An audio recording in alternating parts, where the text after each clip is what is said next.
Welcome back to Through the Word and our journey through the 7 key chapters to introduce the Bible.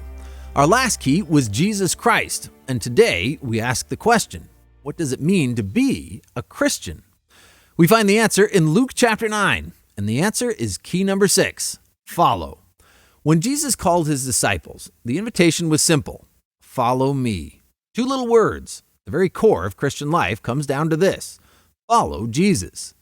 To be a Christian is not just to believe in a philosophy, nor is it to join an institution.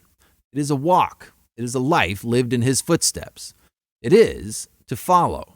Actually, that's what disciple means, follower. And Jesus' disciples did just that. They followed him around. They watched him heal, cast out demons, preach good news. They watched as he reached out to the lost and broken, every kind of sinner. They saw how he loved. However, following Jesus was not just a spectator sport. The first half of Luke 9 is Jesus sending out the disciples to do the same works he did. It's called ministry, and every Christian is called to it. I love this about being Christian. We work alongside of Jesus. And Luke 9 also has the story of Jesus feeding over 5,000 with just 5 bread loaves and 2 fish. But it's not just Jesus feeding them. At the heart of that story, in verse 13, Jesus tells the disciples, you give them something to eat. The disciples got to participate. Jesus handed them the food, and they shared it. Now picture that. Do a little math, and each disciple got a basket with about half a loaf of bread and a couple slices of fish. Okay, guys, I'll take these 500. I don't know what they said, but I do know they weren't just spectators. They got to be the hands and feet of Jesus' miracle. That is following Jesus, and it's the same today. You pray for hungry people, and Jesus says, you feed them. Now, it is in the wake of that experience that Jesus asks his disciples a question. In verse 18, who do the crowds say I am? Now, this was an easy question. Crowds said lots of things about Jesus, mostly good.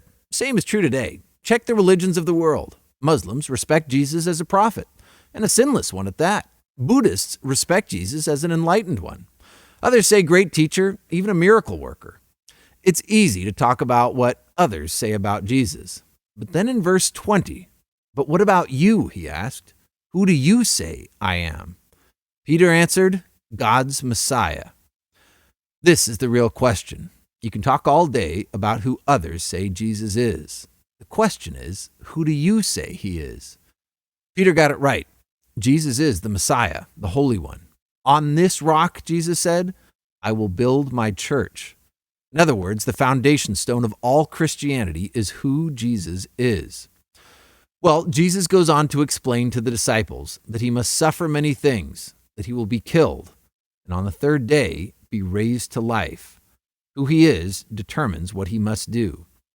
And the same would be true for the disciples. To be Jesus' followers is to follow in the footsteps of the cross. And here we get Jesus' answer to our question. What does it mean to be a disciple? In verse 23, whoever wants to be my disciple must deny themselves and take up their cross and follow me. That's it. That is Christian life.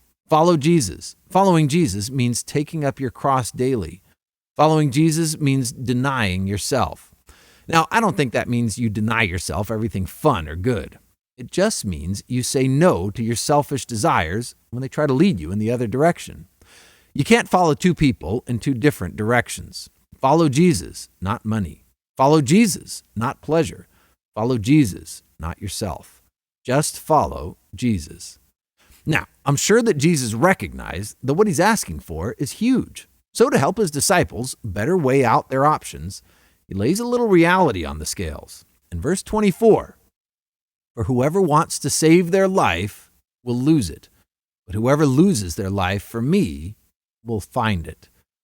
In other words, you can chase down that path of living for yourself, find your own life on your own terms, but there is no gold at the end of that rainbow. Life for self is an empty road. But whoever loses their life for Jesus will save it. In verse 25, he says, what good is it for someone to gain the whole world and yet lose or forfeit their very self? Here's how it works. Live for self and you'll lose yourself.